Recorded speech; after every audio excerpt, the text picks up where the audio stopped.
right, now we're on to day 3 of our Healthy Smile Challenge, and we have to talk about flossing. Flossing is absolutely critical. I cannot tell you how many times I meet a patient who says that they have a water pick or they brush all the time and they don't need to floss.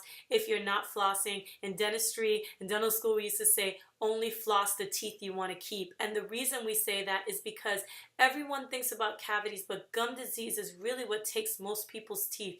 And when I say take, I mean the people that I'm making dentures for, they're the people who have gum disease, most of them. So in order to protect against gum disease, you got to floss. Now, it's really important because I say all the time that even when you brush, you're not getting everything. So make sure you're flossing. Now, if you, just to kind of prove my point, I would challenge you to brush your teeth and do the best job that you can, and then go ahead and floss. If you notice you still find lots of food in there, that's because brushing can't get between your teeth. So that's why flossing is so essential, and I'm going to show you how to floss properly.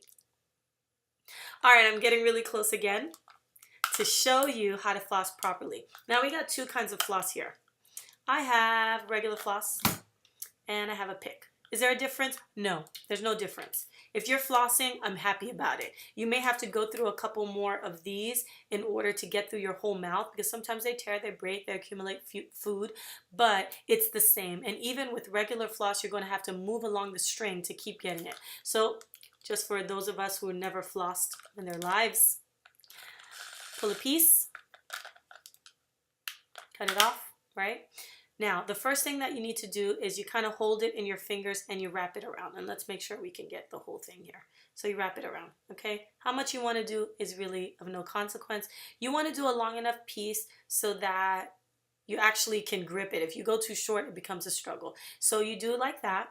And then you want to kind of hold your thumbs, and your thumbs are going to kind of guide them in your different fingers. And let's do a front tooth because the front tooth is the easiest. And then we're going to go between and here and here.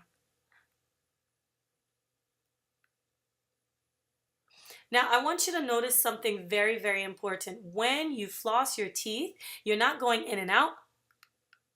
That's not, I mean, it helps. It's fantastic. If you're doing that, I'm really proud of you. However, you really want to make sure that when you go in, you massage between the gums and the tooth on one side and between the gums and the tooth on the other side. So let's do it again.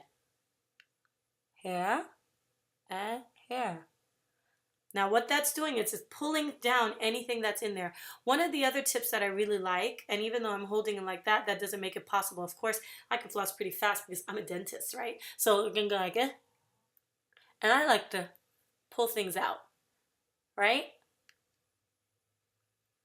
And the reason I like pulling things out is sometimes you'll find really gross things in there. So let's do a bottom tooth.